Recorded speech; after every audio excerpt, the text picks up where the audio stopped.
ரொம்பவும் அடிபட்டு அல்லல் பட்டுக்கிட்டு இருக்கிற ஒருத்தர் வந்தார். மனசு ரொம்பவும் நொந்து போய் பேசினார். இந்த உலகத்துல மனுஷனா பிறந்ததை விட மாடா பிறந்திருக்கலாம் சார் அப்படின்னார். திடீர்னு வந்து என்கிட்ட இப்படி சொன்னா அதுக்கு நான் என்னங்க பண்ண முடியும் அப்படின்னேன். உங்ககிட்ட வரணும்னு தோணுச்சு, அதனால வந்தேன் அப்படின்னார்.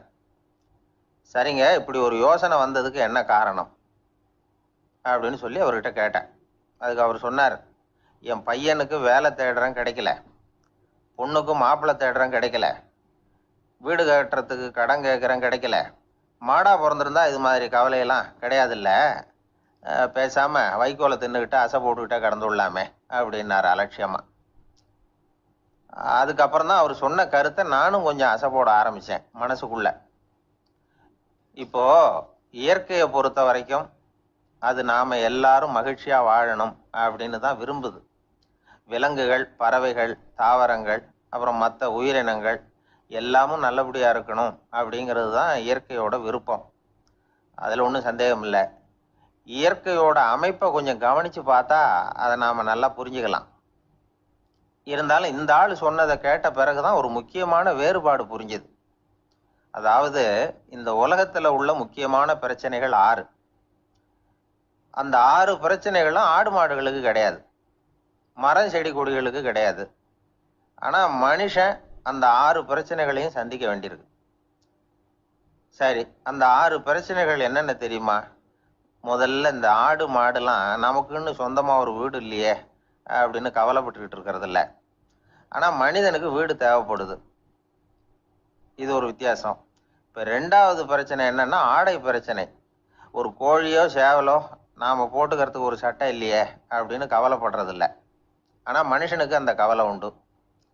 சரி, இப்போ 3வது என்னன்னு பார்த்தா கல்வி பிரச்சனை. ஒரு பசுமாடு கவலையோட நின்றுகிட்டு இருக்கு அப்படின்னு வச்சுக்குவோம். நீங்க அதுகிட்ட போய், ஏன் பசுமாடை கவலையோட நின்றுகிட்டு இருக்கிற அப்படின்னு கேட்குறீங்க. என் கண்ணுக்குட்டிக்கு எல்கேஜியில் இடம் கிடைக்கல, டொனேஷன் கொடுக்கறதுக்கு கையில் பணமும் கிடையாது, சிபாரிசுக்கு யாரை பிடிக்கிறதுன்னு தெரியல, இப்படியா சொல்லிக்கிட்டு இருக்கோம். அதுக்கு அந்த கவலையெல்லாம் கிடையாது. ஆனால் மனிதனுக்கு அந்த கவலை உண்டு. 4வது என்னன்னு பார்த்தீங்கன்னா வேலை வாய்ப்பு பிரச்சனை. வேலை கிடைக்கலையே அப்படின்னு வேப்ப மரம் கவலைப்படுறது இல்லை, ஆனால் மனுஷன் கவலைப்படுறான். 5வது என்னன்னு பார்த்தா கல்யாண பிரச்சனை.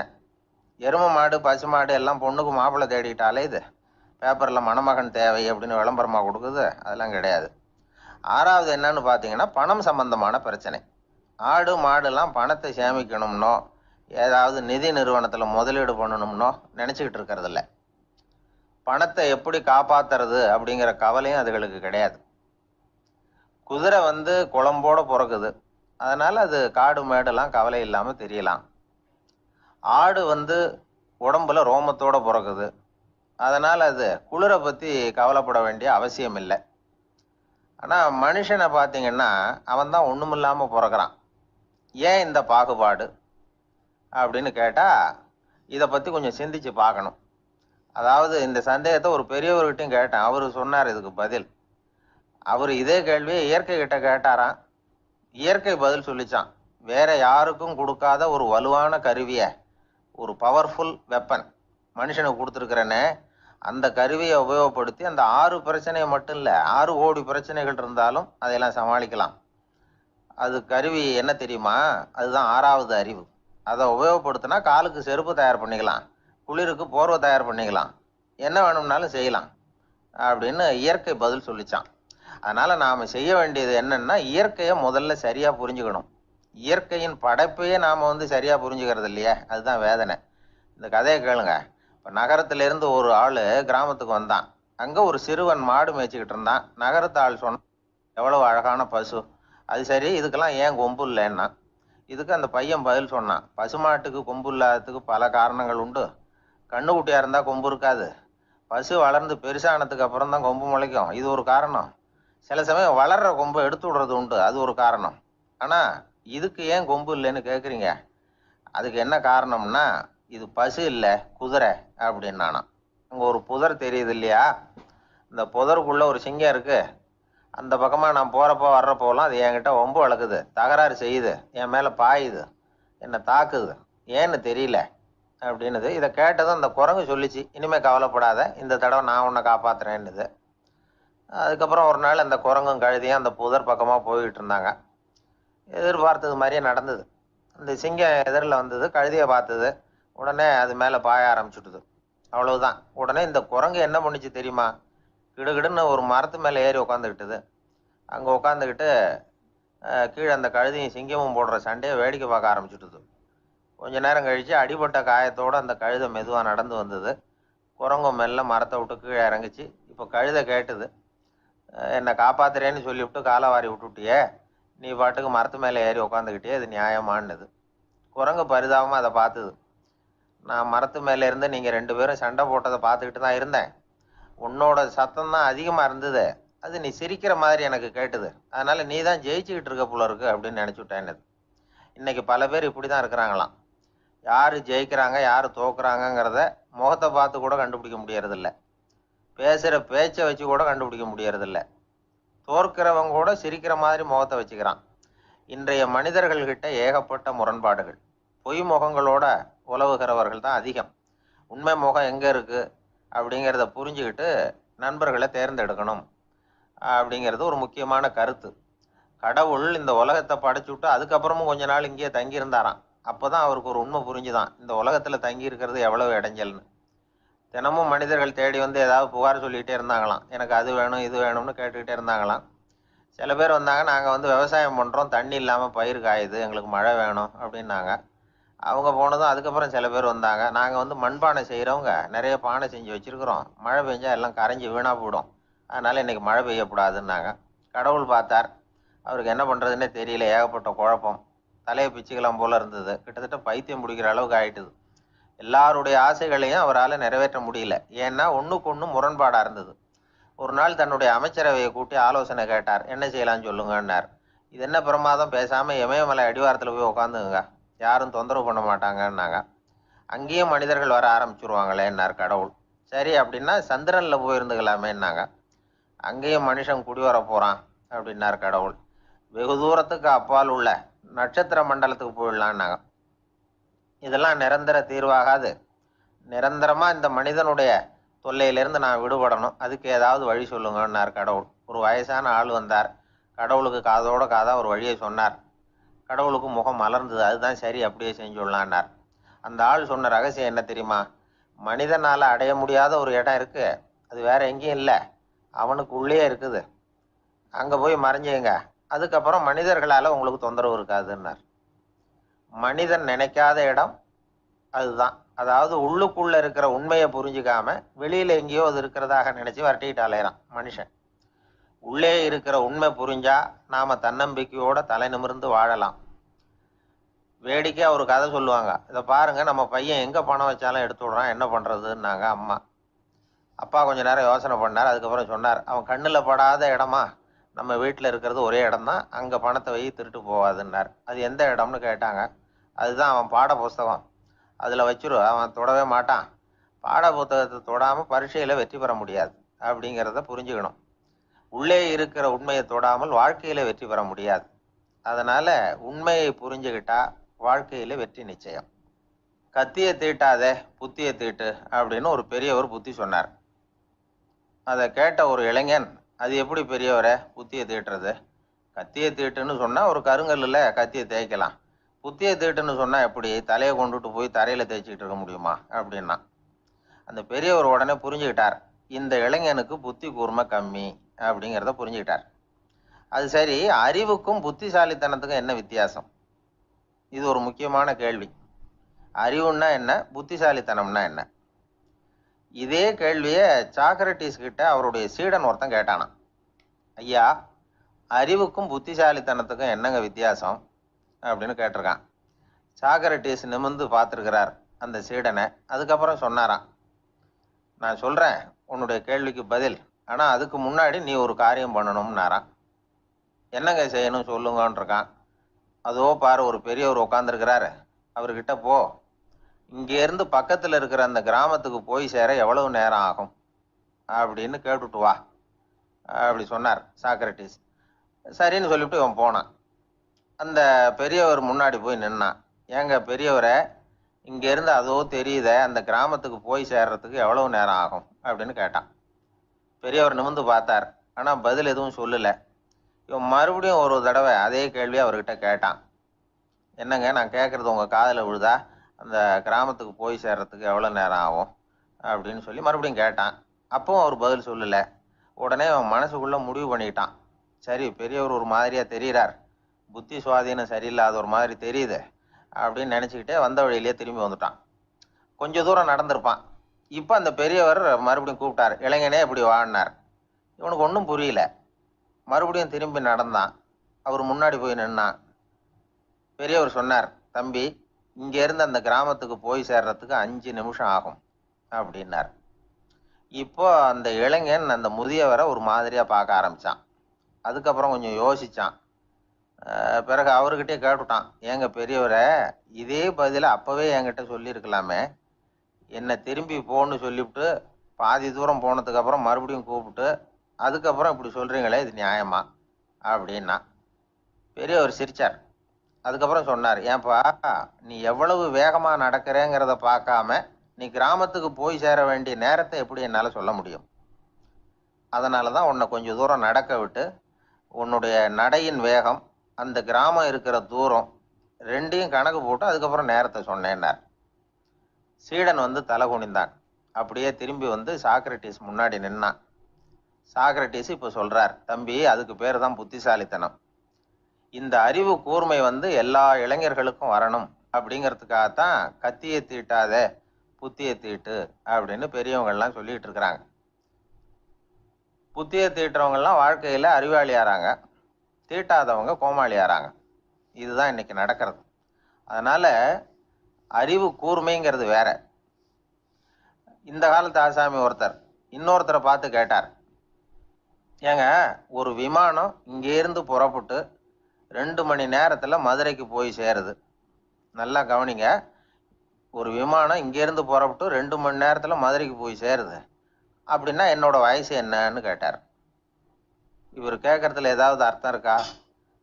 அதாவது இங்கேருந்து புறப்பட்டு 2 மணி நேரம் ஆகுது மதுரைக்கு போகிறதுக்கு, அப்படின்னா என் வயசு என்னன்னு கேட்குறாரு. இதை கேட்ட உடனே அவர் பதில் சொன்னார், அப்படின்னா உங்களோட வயசு 20 அப்படின்னார். எப்படிங்க அவ்வளவு கரெக்டாக சொன்னீங்க அப்படின்னு கேட்டார். வேற ஒன்றும் இல்லை, எங்கள் பக்கத்து வீட்டில் ஒரு முழு பைத்தியம் இருக்கு, அதோட வயசு 40, அப்படின்னா உன் வயசு 20 தான் இருக்கணும் அப்படின்னார். அரை பைத்தியம்னு முடிவு பண்ணிக்கிட்டார். அதனால வாழ்க்கையில் அறிவு கூர்மைங்கிறது ரொம்ப அவசியம்.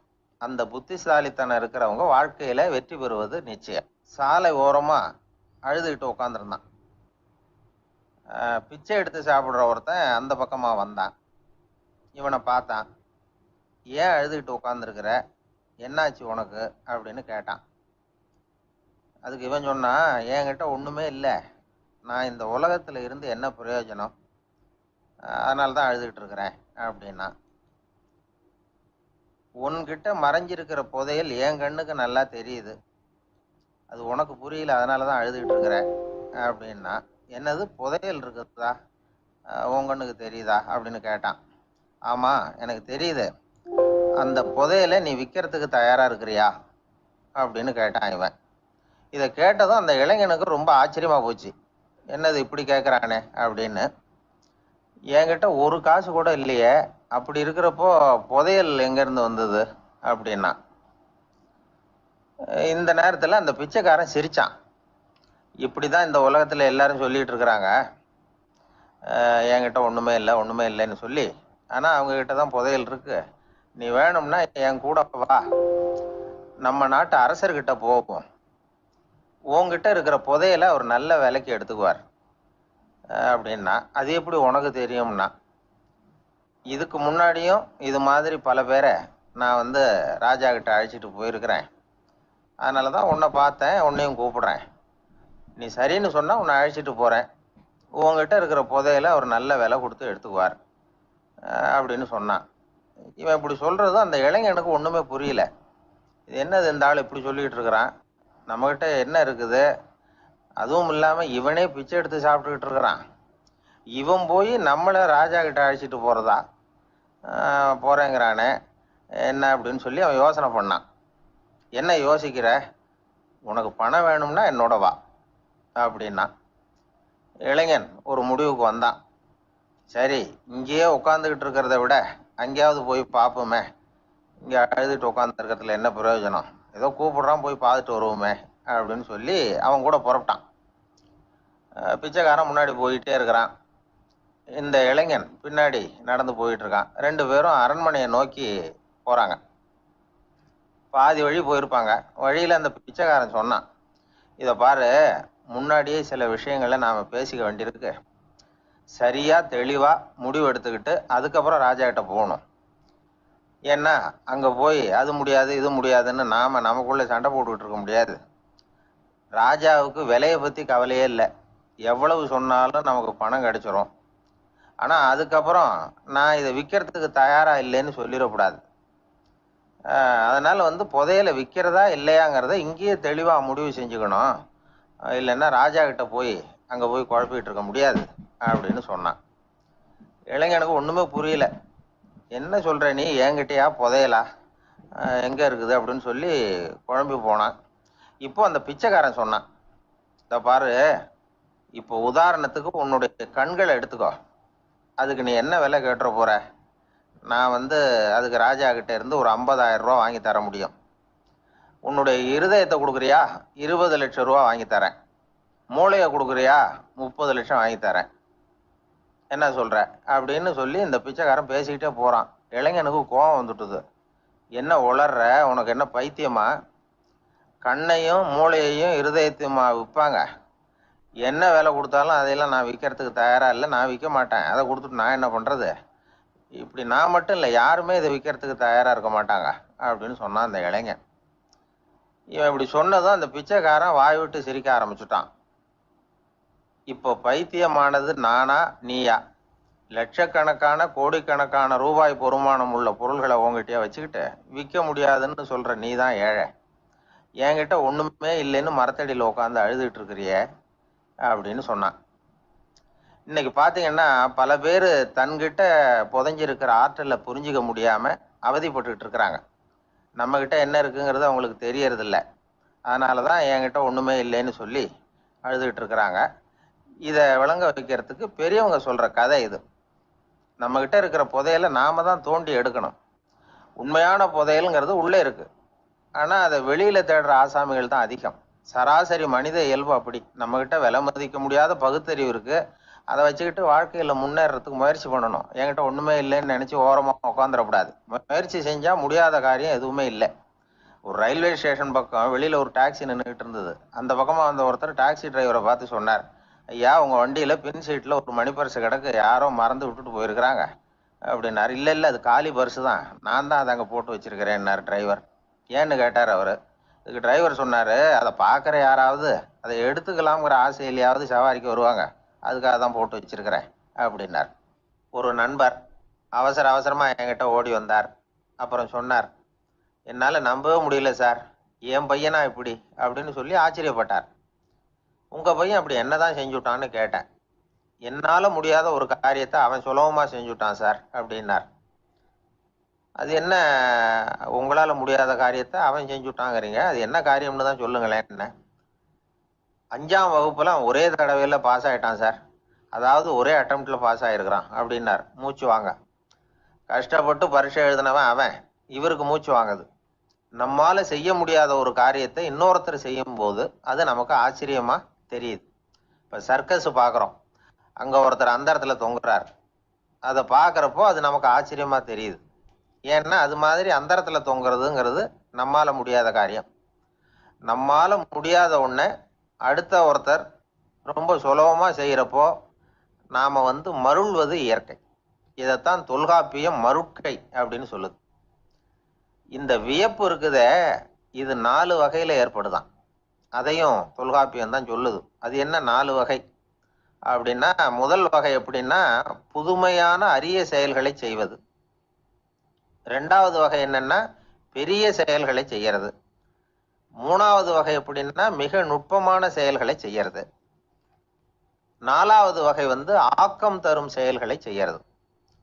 புதுமை, பெருமை, சிறுமை, ஆக்கமோடு மதினம் சாலா மருட்கை 4 அப்படிங்கிறது தொல்காப்பியம். இன்னைக்கு விஞ்ஞானம் புதுசு புதுசா எதையோ கண்டுபிடிச்சிக்கிட்டு இருக்குது. அந்த கண்டுபிடிப்புகளை எல்லாம் பார்க்குறப்போ ஆரம்பத்தில் ஆச்சரியமா இருக்கு, அதுக்கப்புறம் நமக்கு பழகி போடுது. வானொலி பெட்டி புதுசாக வந்தப்போ அதை சுற்றி எவ்வளவு கும்பல், ஒரு பெட்டி பேசுது அப்படிங்கிறது எவ்வளவு வியப்புக்குரிய விஷயம். இப்போ யாரும் வானொலி பெட்டியை ரொம்ப ஆச்சரியத்தோட பார்க்கறது இல்லை. வச்சிருந்தாதான் ஆச்சரியமா பார்ப்பாங்க சில பேர், இந்த காலத்தில் எப்படி வச்சிருக்கிறாரேன்னு சொல்லி. மாறா அதை அலட்சியமாகவும் பார்க்க ஆரம்பிச்சுட்டாங்க. மதினம் சாலா மருட்கை அப்படின்னு ஒரு சொற்றொடர் வருது பாருங்க, அதுல கருத்தாழம் உண்டு. எதை பத்தியும் போதுமான அளவு புரிஞ்சிக்காதப்போ ஒருத்தர் ஆச்சரியப்படுறார், புரிஞ்சுக்கிட்டதுக்கு அப்புறம் ஆச்சரியம் மறைஞ்சு போடுது. மிக நுட்பமான செயல்களும் நம்மளை ஆச்சரியப்பட வைக்குது. ஒரு அரிசியில ஒரு திருக்குறள் எழுதி காட்டுறாங்க, ஒரு முட்டை ஓட்டுக்குள்ள ஓவியம் தீட்டி காட்டுறாங்க. கருங்கல் சிற்பங்கள்ல எவ்வளவு நுட்பமான வேலைப்பாடுகள், அதையெல்லாம் பார்த்து ஆச்சரியப்படுறோம். இது மாதிரியே ஆக்கப்பூர்வமான செயல்களும் நம்மளை வியப்பில் ஆழ்த்தும். குப்பை கூலங்களை கூட வாழ்க்கைக்கு பயன்படுகிற பொருளா மாற்றுகிறவர்கள் இருக்கிறாங்க. அவங்களுடைய செயல் நமக்கு ஆச்சரியத்தை தருது. இடைக்காட்டு சித்தர்னு ஒருத்தர் இருந்தார். அவர் பாடிய மூவடி 30ங்கிற நூல்ல ஒரு பாட்டு வருது. ஆற்றல் பிறர் அறிதலின் ஆகம் கிளர்வு உறுதலின் கற்று அறிபாணர் கெழுமிய கோடலின் தோற்றம் உருகவே போற்றல் சால் வியப்பே. ஒருத்தருடைய ஆற்றல் தெரியாமல் இருந்தது, அவருடைய அரிய செயல்களை பார்க்கும் பொழுது வியப்பா இருந்தது, மனசுக்குள்ள கிளர்ச்சி. பாவலர்கள் இவர்கள் புகழ பாடி மற்றவர்களும் தெரிந்து கொள்ளுமாறு செய்கிறார்கள். ஆக எல்லா வகையிலுமே மக்கள் தங்களுடைய வாழ்க்கையில முன்னேறுவதற்கு வழிகாட்டுகிற ஒரு மெய்ப்பாடு தான் வியப்புங்கிறது. இன்னைக்கு இளைஞர்கள் இதை நல்லா புரிஞ்சுக்கணும். ஆச்சரியப்படுங்கள், ஆச்சரியப்பட வைப்பீர்கள். இந்த காலத்துல நம்ம எப்படி எல்லாமோ ஆச்சரியப்பட வைக்கிற அதிசய மனிதர்கள் இருக்கிறாங்க. ஒரு ஆளை பிடிச்சி ஜெயிலுக்கு கொண்டுகிட்டு வந்தாங்க. சிறை அதிகாரி அவனை ரொம்பவும் ஆச்சரியமா பார்த்தார்.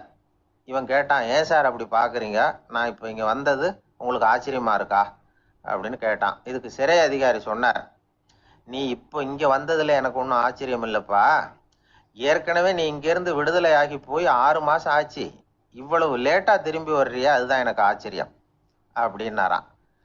இது ஒரு வகையான ஆச்சரியம். ஆனால் வாழ்க்கையில் வியப்புங்கிறது ஒரு தேவைப்படுகிற மெய்ப்பாடு. ஆச்சரியப்படுவோம், ஆச்சரியப்பட வைப்போம். அப்படி இந்த உண்மையை புரிந்து கொண்டோம்னா நம்ம வாழ்க்கையில வெற்றி நிச்சயம். ஒரு நண்பர்கிட்ட பேசிக்கிட்டு இருந்தேன். அவருடைய உறவினர் ஒருத்தர் ஒரு நேர்முக தேர்வுக்கு போயிருந்தாராம், இன்டர்வியூக்கு. ரொம்பவும் பொறுப்பாகவும் கவனமாகவும் செயல்பட வேண்டிய பதவிக்கான நேர்காணல் அது. இவர் எழுத்து தேர்வுல ஏராளமான மதிப்பெண்கள் வாங்கிவிட்டார். அதனால அதை பத்தி கவலை இல்லை. இப்ப நேர்முக தேர்வுல தேர்வு பெறணும். ஏராளமான சான்றிதழ்கள் வச்சிருந்தார். நேர்காணல்ல கேட்கப்பட்ட எல்லா கேள்விகளுக்கும் சரியான பதில தான் சொன்னார். இருந்தாலும் பாருங்க, அந்த நேர்முக தேர்வுல அவர் தேர்ந்தெடுக்கப்படலை. என்ன காரணம் அப்படின்னு பின்னாடி விசாரிச்சப்போதான் விவரம் தெரிஞ்சுதான். அது என்ன ஆயிருக்குதுன்னா, அந்த நேர்காணலின் போது இவர் நடந்துகிட்ட முறையில சில தவறுகள் நடந்து போச்சான். முக்கியமா 2 தவறுகள். ஒண்ணு, அவங்க ஒரு கேள்வியை கேட்டு முடிக்கிறதுக்குள்ளேயே இவர் பதில் சொல்ல ஆரம்பிச்சுட்டாராம். 2வது என்னன்னா, இவர் நாற்காலியில தாராளமா இயல்பா சாஞ்சி உட்காராம நாற்காலி முனையில உட்கார்ந்துருந்தாராம். இந்த 2 விதமான செயல்பாடுகளும் இவர் அவசரப்படுறவர், பதற்றப்படுறவர் அப்படிங்கிறதுக்கான அடையாளங்கள். அதாவது கேள்வியை கேட்டு முடிக்கிறதுக்குள்ளேயே முந்திக்கிட்டு பதில் சொல்றது. 2வது, நாற்காலியில இயல்பா தாராளமா உட்காராம நாற்காலி முனையில உட்கார்றது. பார்க்க போற வேலைக்கு அவசரம், பதற்றம் இது 2 இருக்கப்படாதான். அதனால மார்க் இருந்தும் சர்டிபிகேட் இருந்தும் அந்த வேலை வாய்ப்பு அவருக்கு கிடைக்கல. வேலை கொடுக்கறவங்க நம்ம கிட்ட இருந்து என்னதான் எதிர்பார்க்கறாங்க, இதை தெரிஞ்சு வச்சுக்கிறது நல்லது. முதல்ல மற்றவர்களுடன் தொடர்பு கொள்ளும் திறமை, அதாவது எபிலிட்டி டு கம்யூனிகேட். நீங்க நினைக்கிறத அழகா தொகுத்து வகைப்படுத்தி சொல்ல தெரியுதான்னு பார்ப்பாங்க. உங்க திட்டங்களை அடுத்தவங்க ஏற்றுக்கொள்ளக்கூடிய விதத்துல வெளிப்படுத்துறதுக்கு உங்களால முடியுதான்னு பார்ப்பாங்க. இதுக்கு என்ன செய்யறது? குழப்பம் இல்லாம சிந்திக்கணும், குழப்பம் இல்லாம பேசணும். 2வது விஷயம் என்னன்னா புத்திசாலித்தனம், அதாவது இன்டெலிஜென்ஸ். ஏத்துக்க போற வேலையை நல்ல விதமா செய்ய முடியுமா உங்களால, அதை எந்தெந்த வழியில செய்யலாம் அப்படிங்கிறத உங்களால் தீர்மானிக்க முடியுமா? அந்த வேலைக்கான புது புது யோசனைகளை உங்களால் சொல்ல முடியுமா அப்படின்னு பார்ப்பாங்க. இது இன்டெலிஜென்ஸ். மூணாவது தன்னம்பிக்கை, அதாவது செல்ஃப் கான்ஃபிடன்ஸ். உங்களுக்கு அது உண்டா அப்படிங்கிறத கவனிப்பாங்க. எந்த சூழ்நிலையையும் சமாளிக்கணும், எப்படிப்பட்ட மனிதர்களையும் சமாளிக்கிற தைரியம் வேணும், அடுத்தவங்களை நமக்கு சாதகமாக திருப்பக்கூடிய தன்னம்பிக்கை வேணும். நாலாவது பொறுப்புகளை முன்வந்து ஏற்றுக்கொள்ளுதல், வில்லிங்னஸ் டு அக்செப்ட் ரெஸ்பான்சிபிலிட்டி. பொறுப்புகள்ல இருந்து நழுவி போக ஆசைப்படாம செஞ்சு முடிக்கணும். அஞ்சாவது முன் வருதல், இனிஷியேட்டிவ். வேலையோட முக்கியத்துவம் உணர்ந்து அதை ஏற்றுக்கிட்டு தகுந்த நடவடிக்கைகளை தயங்காம எடுக்கிறதுக்கு முன் வரணும். ஆறாவது என்னன்னு கேட்டிங்கன்னா தலைமைத்துவம், லீடர்ஷிப். 4 பேருக்கு தலைமை தாங்கி நல்ல விதத்தில் நடந்துக்க தெரியுதா? ஏழாவது கற்பனை திறன், இமேஜினேஷன். சில பிரச்சனைகள் வரக்கூடும் அப்படின்னு முன்கூட்டியே யூகிச்சு அதுக்கு தகுந்த மாதிரி நடவடிக்கை எடுக்கிற திறமை உண்டா அப்படிங்கிறத பார்ப்பாங்க. எட்டாவது என்னன்னா வளைந்து கொடுத்தல், ஃப்ளெக்சிபிலிட்டி. சூழ்நிலைக்கு தகுந்த மாதிரி, மாற்றங்களுக்கு தகுந்த மாதிரி அனுசரித்து நடந்துக்கிறதுக்கு தெரியுதா உங்களுக்கு அப்படிங்கிறத கவனிப்பாங்க. அடுத்தது திறமைகளை வெளிக்கொணரும் திறமை, இன்டர்பர்சனல் ஸ்கில்ஸ். அடுத்தவங்க கிட்ட இருக்கிற திறமையை கண்டுபிடிச்சி அதை நல்ல விதத்தில் ஊக்கப்படுத்தி பயன்படுத்த தெரியுதா அப்படின்னு பார்ப்பாங்க. ஆறாவது சுய அறிவு, செல்ஃப் நாலெட்ஜ். அடுத்தவங்க நம்மளை பற்றி என்ன நினைக்கிறாங்க அப்படிங்கிறத நம்மளால் புரிஞ்சுக்க முடியுதாங்கிறது முக்கியம். அடுத்தது போட்டி மனப்பான்மை, காம்படிட்டிவ்னஸ். அடுத்தவங்களை ஒப்பிட்டு பார்த்து அதை விட ஒருபடி மேலே வரணுங்கிற குணம் வேணும். இதுக்கு அடுத்தது என்னன்னா குறிக்கோளை வெல்லுதல், கோல் அச்சீவ்மெண்ட். குறிக்கோளை சவாலாக எடுத்துக்கிட்டு அதை அடையணும். அப்புறம் வேறுபட்ட திறமைகள், ஒகேஷனல் ஸ்கில்ஸ். பதவிக்கு வேண்டிய திறமைகள் தவிர மற்ற திறமைகள் எதுவும் உண்டாங்கிறது முக்கியம். நமக்கு வேலை கொடுக்கணும்னு நினைக்கிறவங்க நம்மக்கிட்ட இருந்து இவ்வளவும் எதிர்பார்ப்பாங்க. அதுக்கு தகுந்த மாதிரி நம்மளை நாமே தயார்படுத்திக்கணும். எனக்கு வேண்டப்பட்ட ஒருத்தர் ஒரு இன்டர்வியூவுக்கு போயிட்டு வந்தார், நேர்காணலுக்கு. எப்படி இருந்தது இன்டர்வியூன்னு விசாரித்தேன். நான் போனேன். அவர் கேட்ட எல்லா கேள்விக்கும் அவர் எதிர்பார்த்தது மாதிரியே எல்லா பதிலையும் சொன்னேன். கடைசியாக நான் எதிர்பார்க்காத ஒரு தகவலை அவர் சொன்னார் அப்படின்னார். என்னன்னு கேட்டேன். அவரும் என்ன மாதிரியே இன்டர்வியூக்கு வந்தவர் தானா, சும்மா என்ன கேள்வி கேட்டுக்கிட்டு உட்காந்துருந்தாராம் அப்படின்னார்.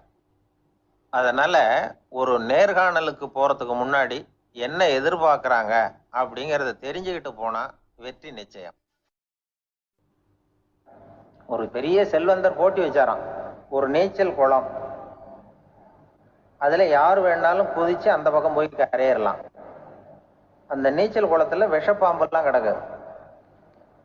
யார் துணிஞ்சு அந்த விஷப்பாம்பு இருக்கிற குளத்துல குதிச்சு அந்த பக்கம் போய் கரையேறானோ அவனுக்கு ஒரு 100 ஏக்கர் நிலம் கொடுப்பேன். அது வேண்டான்னா ஒரு 1000 ஆடு கொடுப்பேன். அதுவும் வேண்டான்னா என் பொண்ணை கொடுப்பேன் அப்படின்னு போட்டி வச்சார். அதான் மாப்பிள்ளையை தேர்ந்தெடுக்கிறதுக்கு ஒரு வழி, நீச்சல் குளத்துல குதிச்சு கரையேறணும். இப்போ அந்த ஊரில் இருக்கிற இளைஞர்கள்லாம் வந்து பார்க்குறாங்க அந்த குளத்துல குதிக்கணும்னு. ஆனால் குளத்துல வெறும் விஷப்பாம்பெல்லாம் கிடக்கு. இது என்ன பண்ணுறதுன்னு பார்த்தா யாருமே குதிக்கிறதுக்கு தைரியம் வரல. திடீர்னு ஒருத்தன் துணிஞ்சு குதிச்சான். படபடன்னு அடிச்சுட்டு போய் அந்த பக்கம் கரையேறிட்டான். கரையேறின உடனே பரவாயில்லையே ஒரு ஆள் வந்துட்டான்னு சொல்லி அவனை அந்த இளைஞனை போய் பிடிச்சிட்டு வந்தாங்க. அந்த பெரியவர் கேட்டார், ஏப்பா இவ்வளவு பெரிய விஷப்பாம்பெல்லாம் கிடக்கிற நீச்சல் குளத்துல நீ துணிஞ்சு குதிச்சு கரையேறி இருக்கிற, உனக்கு என்ன 1000 ஏக்கர் நிலம் கொடுத்துறவா, 100 ஏக்கர் நிலம் கொடுக்கவா சொல்றபடி அப்படின்னா வேண்டாம் சார்ன்றான். ஓஹோ அப்படின்னா ஒரு 1000 ஆடு வேணுமா உனக்கு அப்படின்னா அதுவும் வேண்டாம் சார். ஓ அப்படின்னா என் பொண்ணு வேணுமா அப்படின்னா அதுவும் வேண்டாம் சாருங்கிறான். அப்புறம் எதுக்குடா குதிச்சு என்ன உனக்கு என்னதான் வேணும் அப்படின்னு கேட்டிருக்காரு. என்னை எவன் பிடிச்சி தள்ளி விட்டவன்னு தெரியணும் அப்படின்றான். அதுக்காக அவன் பார்த்துருக்கான். அப்படி இருந்தால் தான் துணிச்சல் வரும் இந்த காலத்தில். எதுக்கு இவ்வளவு சங்கடம்லாம் வச்சாங்கன்னா, ஒரு குடும்பத்துக்கு தலைவராக வர வேண்டிய ஒரு ஆள், கணவனாக இருக்க வேண்டியவனுக்கு துணிச்சல் இருக்கா, தைரியம் இருக்கா அப்படிங்கிறது பார்க்கறதுக்காக இப்படிப்பட்ட தேர்வு முறைகள்லாம் வச்சுருந்தாங்க அந்த காலத்துலலாம். இப்போலாம் கல்யாணம் பண்ணுறது ஆளுக்கு நேரில் பார்க்காமலே கூட கல்யாணம் நடக்குது இன்டர்நெட்டில். இப்போ சர்டிஃபிகேட் கேட்குறாங்க, நோய் நொடி இல்லாமல் இருக்காரா பாரு. காட்டுக்கெலாம் போக வேண்டாம், நேராக ஆஸ்பத்திரிக்கு போய் ஒரு சர்டிஃபிகேட் வாங்கிட்டு வா, உனக்கு ஒன்றும் வியாதி இல்லைன்னு ப்ரூவ் பண்ணு, அதுக்கப்புறம் பார்த்துக்கலாம், மற்றதை பேசுவோம் அப்படின்னு சொல்லி அப்படி இருக்குது நிலைமை. அதனால் குடும்பத்தில் அந்த கணவனாக இருக்கிற வேண்டியவனுக்கு பொறுப்பு அதிகம். ஏன்னா எல்லாத்தையும் அனுசரித்து போக வேண்டியதாக வந்தான். அப்படிதான் இருக்குது. அந்த கணவன் மனைவிக்குள்ள விட்டு கொடுக்கறது அதெல்லாம் பற்றி நிறைய எல்லாரும் ஏற்கனவே நம்ம புலவர்கள்லாம் பாடியிருக்காங்க. எல்லாரும் இப்போ கல்யாணம் ஆகி இந்த காலத்தில் ஒரு ஒரு கணவனை வந்து விரட்டிட்டு வந்தாங்களாம், முறத்தை எடுத்துக்கிட்டு. ஒரு மனைவி அவன் பயந்துட்டு வெளில ஓடி வரான், பின்னாடி முறத்தை எடுத்துட்டு அந்த அம்மா ஓடி வருது. இவனை தனியாக பிடிச்சி கொண்டு போய், என்னப்பா இந்த மனைவிட்டு இப்படி பயந்து ஓடி வரிய, முறத்தால துரத்துறா இப்படி வரிய அப்படின்னா, அவன் அப்படியே தடுமாறிக்கிட்டு அதெல்லாம் ஒன்றும் இல்லை, அவன் என்ன புலியா நினைக்கிறா அப்படின்னு ஒரு பெருமையாக சொல்லிட்டானா. அந்த காலத்தில் புலியை தான் முறத்தால விரட்டினாங்க, இப்போ புருஷனை விரட்டுறாங்க அப்படின்னு சொல்லி. அப்படி அந்த காலத்தில் வந்து கணவனுக்கு ஒரு குடும்பத்தை நிர்வகிக்கிற திறமை இருக்கா, உடல் வலிமை தான் முக்கியம். இப்போ கூட மதுரை பக்கத்தில் ஐயாவுக்கு தெரியும், அந்த இளவட்டக்கல்லுன்னு ஒரு ஊர், ஊருக்கு ஊர் எல்லையில் கிடக்கும். ஊர் எல்லையில் ஒரு பெரிய கல் கிடக்கும். அந்த அந்த ஊருக்கு பொண்ணு கேட்க போகிறவங்க அந்த கல்லை தலைக்கு மேலே தூக்கி காட்டணும், அப்படியே தூக்கி தலைக்கு மேலே வசதி கீழே போடணும். அந்த வலு இருந்தால் தான் நீங்கள் அந்த ஊருக்குள்ளேயே போகலாம், பொண்ணு கேட்கறதுக்கு போகலாம். இல்லைன்னா நீ திரும்பி போக வேண்டியதான். அந்த வலிமை இருக்கா மாப்பிள்ளைன்னு பார்க்குறாங்க. இளவட்டக்கல்லுன்னு பேர். அப்போ என்ன பண்ணாங்கன்னா, ஒரு 1000 வருஷத்துக்கு முன்னாடி அந்த கல்லை தலைக்கு மேலே தூக்கி கீழே போடுவாங்களாம். ஒரு 500 வருஷத்துக்கு முன்னாடி அப்படி கொஞ்சம் தூரம் இடுப்பு அளவுக்கு தூக்கி கீழே போட்டுக்கிட்டு இருந்திருக்கிறாங்க. அதுக்கப்புறம் ஒரு 100 வருஷத்துக்கு முன்னாடிலாம் அப்படி முழங்கால அளவுக்கு அப்படி தூக்கி போட்டால் போகிறோம்னு வச்சுருந்தாங்களாம். இப்போ நான் அந்த ஊருக்கு என் கூட பழனிசாமின்னு ஒருத்தர் இருக்கார். அவர் போய், உனக்கு எப்படிப்பா இந்த ஊரில் கல்யாணம் ஆச்சு அப்படின்னா, இப்போலாம் நாங்கள் தொட்டு கும்பிட்டா போகிறோம், அதை அசைக்கிறது கூட இல்லை. அப்படி ஆகிட்டுது. ஒரு குடும்பத்தை கணவனாக வரப்போகிறவனுக்கான தகுதி அந்த காலத்தில் அப்படி இருந்துதான். அப்படி வந்து கணவன் வந்து தேர்ந்தெடுக்கிறது, குடும்ப தலைவனை தேர்ந்தெடுக்கிறது ஒரு பெரிய காரியம். ஒரு குழந்தை பிறந்துதான் ஒரு வீட்டில், அந்த குழந்தைக்கு என்ன பேர் வைக்கிறதுங்கிறது ஒரு தகராறு. இந்த குழந்தைக்கு என்ன பேர் வைக்கிறதுங்கிறதுல தகராறு வந்துடுது. யாரு? கணவனுக்கும் மனைவிக்கும். அவன் என்ன சொல்றான், எங்க அப்பா பேரை தான் வைக்கணுங்கிறான் அவன். இந்த அம்மா என்ன சொல்லுது, இல்லை எங்க அப்பா பேரை தான் வைக்கணும் அப்படிங்குது. காலையிலேருந்து சண்டை, தகராறு. எதிர்த்த வீட்டுக்காரன் பார்த்தான், இது என்ன காலையிலேருந்து எதிர்த்த வீட்டில் தகராறு நடக்குது, என்னன்னு போய் கேட்டிருக்கான். என்னம்மா உங்களுக்கு உள்ள தகராறு, காலையிலேருந்து பார்த்தேன் அப்படின்னா. ஒன்றும் இல்லைம்மா, குழந்தைக்கு பேர் வைக்கிறதுல எங்களுக்கு உள்ள ஒத்து போக முடியல, நான் வந்து எங்கள் அப்பா பேரை வைக்கணுங்கிறேன், அந்த அம்மா அவங்க அப்பா பேரை வைக்கணுங்குது, அதுதான் எங்களால் குடும்பத்தில் ஒரு நிம்மதி இல்லாமல் இருக்கிறோம், தகராறு பண்ணிகிட்டு இருக்கோம் அப்படின்னு நானா. அப்போ எதிர்த்த வீட்டுக்காரன் சொல்லியிருக்கான், எதிர்த்த வீட்டுக்காரன்னு நான் எதுக்கு இருக்கிறேன், நான் பஞ்சாயத்து பண்ணி வைக்கிறேன், உங்களுக்குள்ள என்ன இது பேர் தானே வைக்கணும், ஏன்பா உங்கள் அப்பா பேர் என்ன அப்படின்னு அவனை கேட்டிருக்கான். எங்கள் அப்பா பேர் சீனிவாசன் அப்படின்ட்டுருக்கான். இந்த அம்மாவை, உங்கள் அப்பா பேர் என்னம்மா, கிருஷ்ணன். இவன் யோசிச்சு பார்த்தான், குழந்தைக்கு சீனிவாச கோபாலகிருஷ்ணன் பேர் வைங்க போங்க அப்படின்ட்டு போயிட்டான். ஏற்ற தீர்த்து வச்சுட்டு போயிட்டான். போனதுக்கு அப்புறம் இவங்க 2 பேரும் பேசிக்கிட்டாங்க. சரி, இந்த சீனிவாசன் சரி கிருஷ்ணன் சரி, நடுவில் கோபாலம் யாரு அப்படின்னு சொல்லி அவனை போய் இழுத்துட்டு வந்தான். எழுத்து வீட்டில் போய், அது யாரா, அது இங்க வா, அது யாரா கோபால, அது எங்க அப்பா பேரு, நீ அதை மட்டும் எதுக்கு விட்டு வைக்கிற, அதையும் சேர்த்து வச்சுட்டு போடான்னு. அதாவது குடும்பத்தில் வந்து ஒரு கணவனும் மனைவியும் ஒரு சின்ன விஷயத்துல கூட ஒத்து போகலன்னா இப்படிதான் ஏத்து வீட்டுக்காரன் பஞ்சாயத்துக்கு வருவான், கோபாலன்னு வந்து குறுக்க வருவான் ஒருத்தன். அப்படி அந்த அனுசரிப்புங்கிறது குடும்பத்துல ரொம்ப அவசியம். கணவனும் மனைவி, ஒரு பஸ்ஸில் வந்து ரெண்டு பெண்கள் வந்துகிட்டு இருந்தாங்களாம், பஸ்ஸு பிரயாணம்.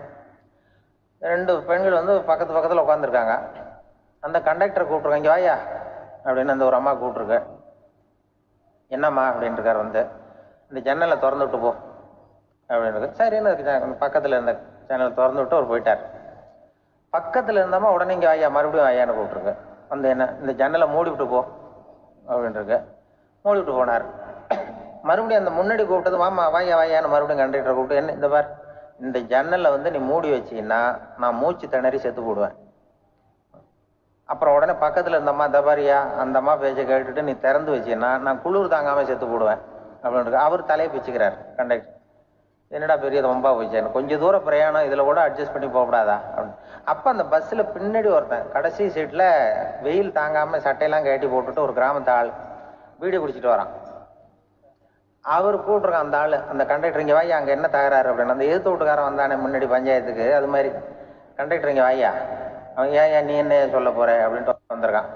சட்டையெல்லாம் கட்டி போட்டு பீடி குடிக்கிறோம், பீடி புகையை ஊதி விட்டு அங்கே என்ன தகராறு அப்படின்னு கேட்டிருக்கான். ஒன்றும் இல்லையா, இந்த அம்மா வந்து ஜன்னலை திறந்தா செத்து போவேங்கிறது, இந்த அம்மா ஜன்னலை மூடுனா செத்து போவேங்கிறது, நான் என்னையா பண்ணுறது ஒரு ஆள். இதுக்கு ஏன் கவலைப்படுறேன், நான் சொல்றத கேள்வி, நான் தீர்த்து வைக்கிறேன் பிரச்சனையை அப்படின்னு சொல்லிட்டு பீடியை எடுத்துக்கிட்டு புகையை ஊதிவிட்டு சொன்னானா, கொஞ்ச நேரம் அந்த ஜன்னலை மூடி வை, அந்த அம்மா செத்து போவோம்.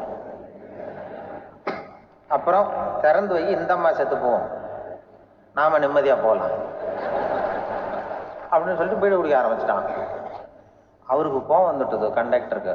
நீ உனக்கு என்ன நீ பாட்டுக்கு சொல்லிட்டு போடுவ, அந்த 2 அம்மாவும் செத்து போச்சுன்னா அவங்க வீட்டுக்காரனுக்கெல்லாம் யாரு பதில் சொல்றது அப்படின்னா, கவலையே படாத, 2 பேருக்கும் நான் தான் வீட்டுக்காரன். அதனாலதான் அந்த யோசனையை சொன்னேன் அவங்ககிட்ட.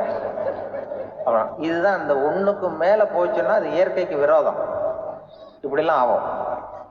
அதனாலதான் அவன் அவ்வளவு ஒண்ணுமே வேண்டான்ட்டு கடைசி பெஞ்சில போய் சீட்ல உட்காந்துக்கிட்டான். அப்படி அது இயற்கையை புரிஞ்சுக்கிட்டு வாழணுங்கிறது முக்கியம். குடும்பத்துல கணவனுடைய பங்கு என்ன, மனைவனுடைய பங்கு, குழந்தை குட்டிகள்லாம் சொல்லுவாங்க. அப்படி இருக்கணும். கணவன்கிறவனுக்கு நிறைய சகிப்புத்தன்மை தேவைப்படுது. மனித நேயம்ங்கிறத பத்தி சொல்லுவாங்க. மனித நேயம் ஏன்னா ஒரு கணவன் கணவனா இருக்கணும், மனைவி மனைவியா இருக்கணும். அது ஒண்ணுக்கு மேல இந்த கல்யாணம் பண்ணிக்கிறாங்கல்ல, அது ரொம்ப அவஸ்தை. ஒருவனுக்கு ஒருத்திங்கிறது நம்ம இதெல்லாம் சொல்றது. ஒன்றுக்கு மேற்பட்ட திருமணங்கள் சங்கடத்துல தான் கொண்டு விட்டும் நிறைய சொல்லுவாங்க. உலகத்திலேயே ஒரு பெரிய இது என்ன தெரியுங்களா, இயற்கை நிர்ணயம் பண்ணுது. இப்போ நம்ம சில பேருக்கு எனக்கு பொம்பளை புள்ள வேண்டாம் ஆம்பளை புள்ள வேண்டாம்னு சொல்லி இந்த ஸ்கேன் பண்ணி என்னென்னவோ பண்ணிட்டு இருக்கிறாங்கல்ல. ஆனா இயற்கை அந்த 50-50 ரேஷியோவை அது மெயின்டைன் பண்ணிட்டு இருக்கு. இந்த உலகத்துல ஒரு அதிசயமான உண்மை என்னன்னா, 116 ஆம்பளை புள்ள பிறந்தா 100 பொம்பளை புள்ள பிறகுதான். உலக அளவுல 116 ஆம்பளை புள்ள பிறந்தா 100 பொம்பளை புள்ள பிறகுது. இது எதுக்கு 16 அதிகமா பிறகுதுன்னா, அந்த வாலிப வயசு அடையறதுக்குள்ள 16 செத்து போகுது. 16 அங்கங்க ஓடுறது, கொஞ்சம் முரட்டுத்தனமா போறதுனால செத்து போகுது. அந்த 50-50 இந்த ஒருத்தருக்கு ஒருத்தங்கிற ரேஷியோவை இயற்கை மெயின்டைன் பண்ணிட்டு இருக்கு. அது ஒரு பெரிய அதிசயம்.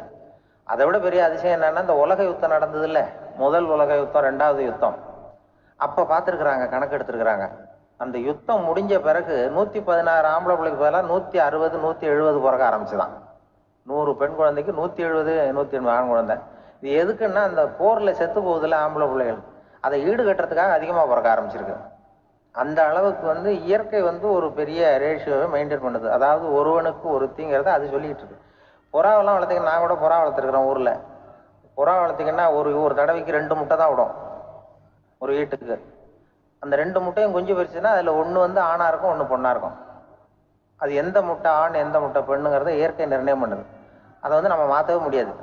ரெண்டையும் அந்த பெண்ணாவும் 2 ஆணாவும் மாற்ற முடியாது நம்ம. அதனால அந்த இயற்கையை புரிஞ்சுக்கிட்டு நாம நடந்துக்கணும். அதனாலதான் ஒரு கணவன் ஒரு மனைவி, அதான் ஒருத்தருக்கு ஒருத்தங்கிறது. ஒண்ணுக்கு மேல சங்கடம் தான்.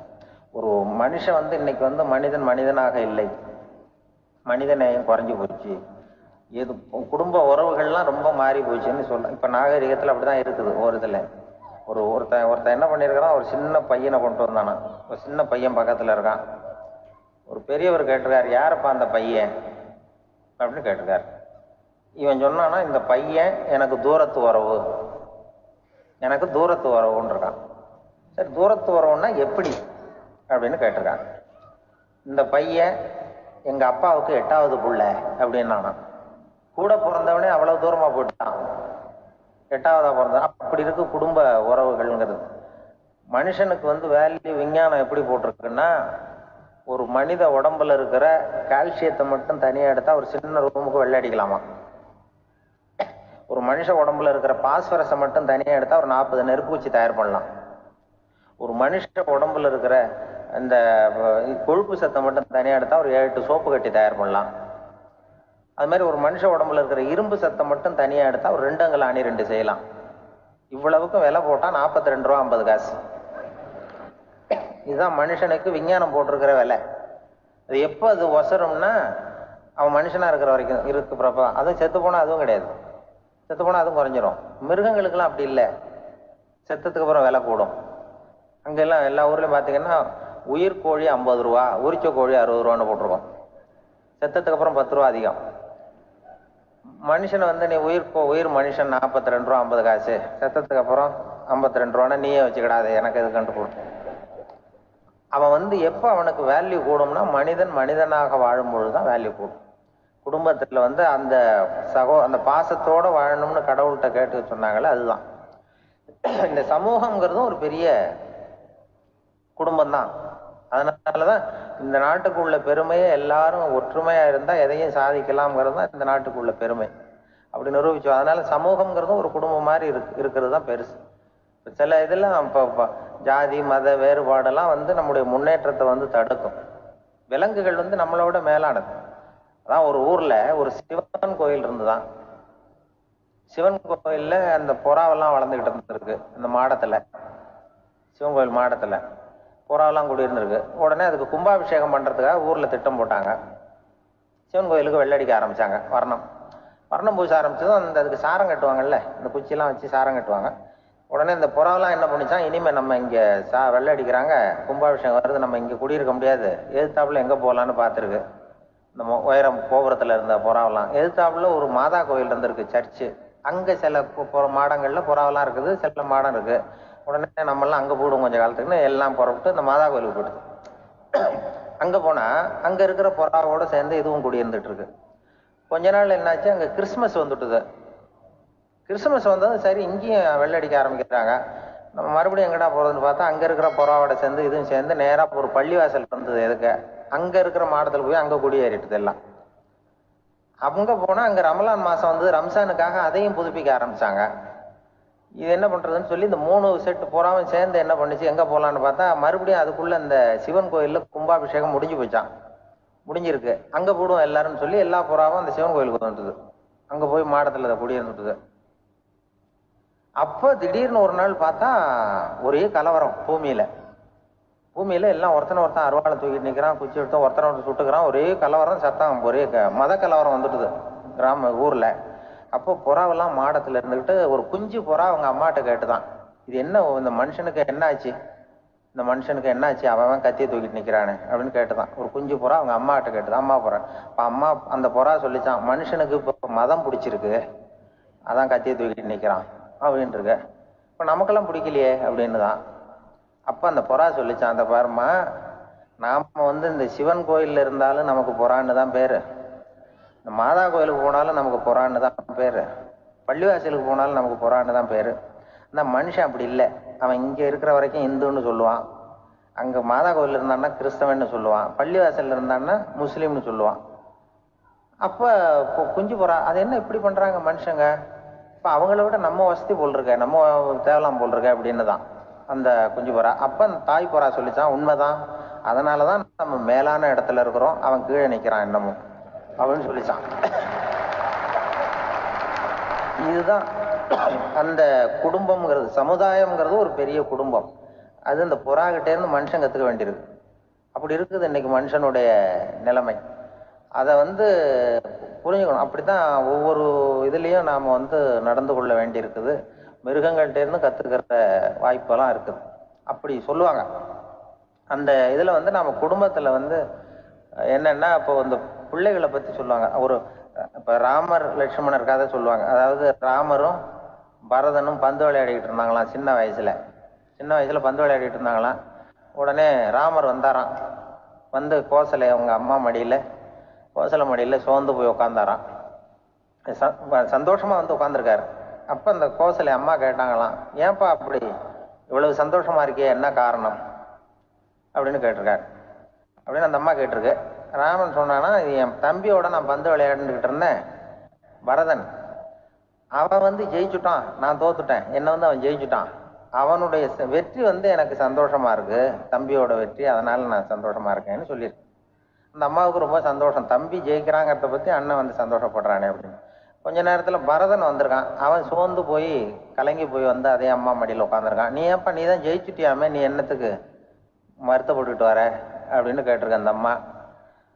அப்ப பரதன் சொன்னானா, நான் ஜெயிக்கணுங்கிறதுக்காக அண்ணன் விட்டு கொடுத்தாரு, தோத்துட்டாரு, அதனால எனக்கு வருத்தமா இருக்கு, உண்மையில அவர் தான் ஜெயிச்சிருக்க வேண்டியது, எனக்காக விட்டு கொடுத்தாரு அண்ணன், அதனால நான் வருத்தப்படுறேன்னா. அப்ப அந்த அம்மா சொல்லிச்சான், இப்படிதான் தம்பியினுடைய வெற்றி அண்ணனை சந்தோஷப்படுத்துது, அண்ணனுடைய தோல்வி தம்பியை வருத்தப்பட வைக்குது, இப்படிதான் இருக்கணும் அண்ணன் தம்பின்னா, அப்படிதான் குடும்பத்திலையும் இருக்கணும்னு சொல்லி அந்த அம்மா சொன்னதா சொல்லுவாங்க ராமாயண கதை. அதே போல இதுல வரும், நபிகள் நாயகத்தினுடைய பேரர்கள், பாத்திமாவனுடைய பிள்ளைகள் 2 பேர், ஹசன் ஹுசைன் 2 பேர் நபிகள் நாயகத்தினுடைய பேரன்மார்கள். அன்னை பாத்திமாவனுடைய குழந்தைகள்.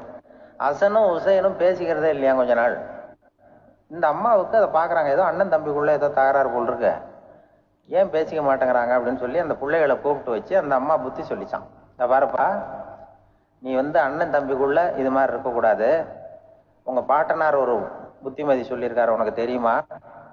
ஒரு முஸ்லீம் இன்னொரு முஸ்லீமோடு 3 நாட்களுக்கு மேல் பேசாமல் இருந்தால் அது அவனை கொலை செய்வதற்கு ஒப்பாகும் அப்படின்னு நபிகள் நாயகம் சொல்லியிருக்காரு, தெரியுமா உனக்குன்னு அந்த அம்மா சொல்லிச்சான். அப்ப அந்த தம்பிக்காரர் சொன்னாராம், ஹுசைன் சொல்லியிருக்காரு, அதுவும் எனக்கு தெரியும். அதே தாத்தா பாட்டனார் என்ன சொல்லியிருக்காருன்னா, அந்த 2 பேர்ல யாரு முதல்ல சலாம் சொல்றாங்களோ, யாரு முதல்ல முன்னாடி பேசுறாங்களோ அவங்களுக்கு சொர்க்கம் கிடைக்கும், இறைவனுடைய ஆசி கிடைக்கும்னு சொல்லியிருக்கிறார். அந்த ஆசி அண்ணனுக்கு கிடைக்கட்டுமேங்கிறதுக்காக நான் பேசாம இருக்கிறேன் அப்படின்னா. அந்த ராமனும் பரதனும் எப்படி இருந்தாங்களோ அப்படிதான் ஹசனும் ஹுசைனும் இருந்திருக்கிறார்கள். அந்த பாசம் தான் குடும்பத்துல வேணும். குடும்பத்துல அண்ணன் தம்பி எப்படி நடந்துக்கணும், அம்மா பிள்ளை எப்படி நடக்கணும் அப்படிங்கிறது தான். ஏன்னா தாய் அம்மாவுக்கு எப்போதுமே பிள்ளைங்கள் அம்மா பக்கம்தான் இருக்கும். அம்மா பிள்ளைங்க தான் அதிகம். இதுல ஒரு பெரிய நீதிபதி இருந்தார் சென்னையில், உண்மையா நடந்தது. சென்னையில ரொம்ப காலத்துக்கு முன்னாடி காந்தி இருந்த காலத்துல சென்னையில ஒரு நீதிபதி, அவர் ஒரு நாள் கோர்ட்லாம் விட்டு ரொம்ப கஷ்டப்பட்டு ராத்திரி சும்மா போய் உடனே வீட்டுக்கு வரல. கோர்ட்டினுடைய நடவடிக்கை முடிஞ்சு வீட்டுக்கு வராம போய் எங்கெங்கேயோ போய் சுத்தி விட்டு அந்த நண்பர்களோட அப்படி உல்லாசமா அப்படி கொண்டாடி விட்டு நடுராத்திரிக்கு வந்திருக்கிறாரு வீட்டுக்கு 1 மணிக்கு. அப்ப அந்த வயசான அம்மா வாசல்லையே காத்துக்கிட்டு இருக்கு. உள்ள போச்சு நீதிபதி, இன்னும் வந்து சேரலேன்னு வாசல்லையே நின்றுட்டு இருந்துதான். அப்ப அது வந்த உடனே பலார்னு அரைஞ்சு விட்டாங்களாம் அந்த அம்மா. ஏன்டா அவ்வளவு தூரம் எங்க போனேன், என்னதான் நீதிபதியா இருந்தாலும் அவங்களுக்கு உள்ளதானே, பலார்னு அரைஞ்சு விட்டாங்க. உடனே அவர் கலங்கி போய் அழுதாராம். மறுநாள் கேட்டிருக்காங்க அந்த பக்கத்துல இருந்தவங்க, ஏன் நீ பெரிய நீதிபதி, பெரிய பதவியில இருக்க, அதனால உன்னை உங்க அம்மா அடிச்சுட்டாங்கன்னு அழுதியா அப்படின்னு கேட்டாங்களாம். அப்ப அவர் சொன்னாராம் நீதிபதி, இல்ல நான் இது மாதிரி எங்க அம்மா கிட்ட அடிக்கடி அடி வாங்குவேன். எப்போதும் அவங்க அடிக்கிற அடி பலமா விழும். இப்ப அவங்க அடிச்சது எனக்கு வலிக்கவே இல்லை. அந்த அளவுக்கு அவங்களுக்கு வயசாயிட்டுதே, பலம் குறைஞ்சுட்டுதேன்னு நினைச்சு அழுதேன் அப்படின்னு இருக்காராம். அதுதான் புள்ள அம்மா பேர்ல உள்ள பாசம்ங்கிறது. இதே போல நான் சொன்னது மாதிரி முன்னாடி ஒரு இறைநேச செல்வர் ஒருத்தர் இருந்தார். ஒரு அம்மா எனக்கு அப்பா தண்ணி கொடுப்பா அப்படின்ட்டு படுக்கையில் இருந்த அம்மா. இவர் ஏதோ படிச்சுக்கிட்டு இருந்தவர், ஒரு சின்ன இளைஞர் உடனே ஓடி போய் ஒரு குவளையில தண்ணி எடுத்துட்டு போய் அம்மாவுக்கு முன்னாடி நிற்கிறார். முன்ன அந்த அம்மா அதுக்குள்ள தூங்கி போச்சு. இவர் அந்த தண்ணியை வச்சுக்கிட்டு அவர் பாட்டு நிற்கிறாரு. விடிஞ்சு போச்சு. விடிகிற சமயத்துல அந்த அம்மா முடிச்சு பார்க்குது, பையன் தண்ணியோட கையில வச்சுட்டு நிற்கிறார். ஏம்மா என்னப்பா நீ ராத்திரி பூரா தண்ணியோட நின்றுட்டு இருக்கிறியா எனக்கா அப்படின்னு. அப்பா அவர் சொன்னாராம், ஆமாம்மா ராத்திரி தண்ணி தாகமா இருக்குன்னு கேட்டீங்க, உடனே தண்ணி கொண்டு வந்துட்டேன். ஓடி வந்து பார்க்கும்பொழுது நீங்க தூங்கிக்கிட்டு இருந்தீங்க. தூங்கிட்டு இருக்கும்பொழுது உங்களை எழுப்ப வேண்டாம், தூக்கத்தை கெடுக்க வேண்டாம்னு நான் நினைச்சேன், அதனால எழுப்பல. தூக்கம் முழிக்கிற சமயத்துல உடனே தாகமா இருக்கும், தண்ணி குடிக்கணும்னு ஆசைப்படுவீங்க, அதனால தண்ணியை பக்கத்திலேயே வச்சுட்டு நிக்கிறேன் அப்படின்னு அந்த இளைஞர் சொன்னாராம். அப்படியே கட்டி பிடிச்சிட்டு நீ பிற்காலத்துல பெரிய அறிஞரா வருவேன்னு சொல்லி அந்த அம்மா வரணும்னு சொல்லி இறைவனை வேண்டாங்களாம். அவர் தான் இஸ்லாமிய மார்க்கத்துல, தீன் மார்க்கத்துல பெரிய ஆளானது. அதாவது ஷர்புதீன் யாஹ்யான்னு ஒருத்தர், அவர் பெரிய இஸ்லாமிய பேரறிஞரா வந்தார். இப்படி அம்மா பேர்ல பாசமா உள்ளவங்க எல்லாம் இருந்தாங்க நிறைய. அப்படி அந்த குடும்பத்துல அந்த பாசம் நேசம் எவ்வளவு இருக்கோ அவ்வளவுக்கு அவர்கள் உயர்வார்கள்ங்கிறது தான் நம்முடைய பெரிய இதெல்லாம் பெரியவங்க எல்லாம் சொல்லியிருக்கிறது அதுதான். அதனாலதான் அந்த கணவனுடைய பங்கு என்ன, மனைவியினுடைய பங்கு என்ன, பிள்ளைகளுடைய பங்கு என்னங்கிறத பத்தி ரொம்ப விவரமா சொல்றதுக்காக தான் அதை பத்தி நாம சிந்திக்க வேண்டிய நேரம் இதுங்கிறதுனாலதான். கணவனுக்கு இது வந்துடக்கூடாது, அதாவது கோபம் வரக்கூடாது, நிதானம் வேணும் அப்படின்னு எல்லாம் சொல்லுவாங்க. நிதானம், கணவன் கோபப்படக்கூடாதுமா. அதுக்கு நாங்க மனுஷனுக்கு சினம் தவிர்த்தல்னு பயிற்சி எல்லாம் கொடுக்குறாங்க. அப்போ மனுஷன் கோபப்படாம இருக்கணும், போகணும் வரணும், அதுக்கு சொல்லுவோம் நாங்க. சும்மா கதை ரூபமா சொல்றது. அங்க வேதாத்திரி மகரிஷின்னு இருக்காரு, அவரு இதுல சினம் தவிர்த்தல்னு பயிற்சியை கொடுப்பாங்க. குடும்ப தலைவர்கள் பெரியவங்க எல்லாம் அந்த பயிற்சியை எடுத்துக்கணும். என்ன கூப்பிட்டாங்க ஒரு தரம், சினம் தவிர்த்தல்னு ஒரு பயிற்சி கொடுக்குறோம், அதுல நீ பேசுன்னாங்க. நான் சொன்னேன், நான் பயிற்சிக்கு வேணா வரேன், என்ன பேச வேண்டாம் சார், நான் பயிற்சி கத்துக்கிறேன். இல்ல நீ அதெல்லாம் பயிற்சி நாங்க கொடுக்குறோம், நீ உனக்கு என்ன தெரியுமோ சொல்லு, மனுஷன் கோவப்படாம இருக்கணும், அதுக்கு ஏதாவது வழி சொல்லிட்டு போ அப்படின்னு கூப்பிட்டாங்க. சரின்ட்டு போனேன். அங்கே போய் நான் சொன்னேன், இது மாதிரி எனக்கு தெரிஞ்சது ஒரு கதை மாதிரி சொன்னேன். மீனம்பாக்கம் ஏர்போர்ட், அங்கே ஜப்பானுக்கு போக வேண்டிய ஒரு பிரயாணி லக்கேஜோட நிற்கிறார் நிறையா. இதை வாங்கி பிளேன்ல ஏற்றக்கூடிய ஒரு தொழிலாளி அவர்கிட்ட ஒரு சண்டை போடுறாரு, அடிக்க போறாரு, திட்டுறாரு, கண்ணாமண்ணு திட்டுறாரு. அவரு இதை ஒருத்தர் பார்த்துக்கிட்டே இருக்காரு. அந்த சினம் தவிர்த்தல் பயிற்சி கொடுக்குற பேராசிரியர் ஒருத்தர் பார்த்துக்கிட்டே இருக்காரு. இது எப்படி இந்த ஆள் அவ்வளவு கோபமா அடிக்க போறான், திட்டுறான் அந்த பெரிய மனுஷன், இவரு பதிலுக்கு அவர் திட்டவே இல்லையே. கோபம் அந்த அந்த தொழிலாளி சிரிச்சுக்கிட்டே சரி சார் சரி சார் அப்படின்னுட்டே இருக்கான். இவர் லக்கேஜை வாங்கி பிளேன்ல ஏத்துற தொழிலாளி இப்ப கண்ணாவுடன் அடிக்க போறான், திட்டுறான், முகம் செவந்து போச்சு. இவருக்கு என்ன ஆச்சரியம்னா, இந்த ஆள் இவ்வளவு கோவப்படுறான், அதை வாங்கி அந்த தொழிலாளி கொஞ்சம் கூட முகத்துல கோபமே படலையே, சிரிச்ச முகத்தோட இருக்கானே, இவன் நமக்கு பயிற்சி வகுப்பு எடுக்கலாம் போல இருக்க அப்படின்னு இவர் நினைச்சுட்டார். ரொம்ப நேரம் அவர் கத்திக்கிட்டு இருந்தார். சரி சார் சரி சார்ன்ட்டு அதை வாங்கிட்டு அவர் போயிட்டார். போனதுக்கு அப்புறம் அவரு இந்த ஆளு அப்புறம் பிளேன் வந்தது, ஏறி அவர் போயிட்டார், ஜப்பானுக்கு போயிட்டார். அதுக்கப்புறம் இந்த சினம் தவிர்த்தல் பேராசிரியர் ஓடி போய் அந்த தொழிலாளியை பிடிச்சி கொண்டு வந்தார். இந்த பாருப்பா, நான் காலையில இருந்து பாத்துக்கிட்டு இருக்கேன், அந்த ஆளு உன்னை அடிக்க வந்தான், திட்ட வந்தான், இவ்வளவு கோவப்படுறான், உனக்கு பதிலுக்கு நீ கோவமே படலையே, உனக்கு கோவமே வராதா, அது எப்படி நீ சினம் தவிர்க்கிறது, எப்படி உனக்கு கோவமே வரலையா அப்படின்னு கேட்டிருக்காரு. அப்ப அந்த தொழிலாளி சொன்னாராம், அப்படி இல்லை சார், மனுஷன்னு பிறந்தா கோபம் படாம இருக்க முடியாது, எல்லாருக்கும் கோபம் வரும், அது அவங்கவுங்க வழியில டீல் பண்ணுவாங்க, நான் அதை என் வழியில டீல் பண்ணேன், அவ்வளவுதான். அப்ப அவர் திட்டும் பொழுது உனக்கு கோபம் வந்ததுதானே? வந்தது சார். அப்ப அது எப்படி டீல் பண்ணேன்னு கேட்டிருக்காரு. அப்ப இவன் சொன்னான், ஒன்றும் இல்லை சார், அந்த அந்த பிரயாணி இப்ப ஜப்பானுக்கு போயிட்டு இருக்காரு, அவர் லக்கேஜ் எல்லாம் அமெரிக்கா போயிட்டு இருக்கு.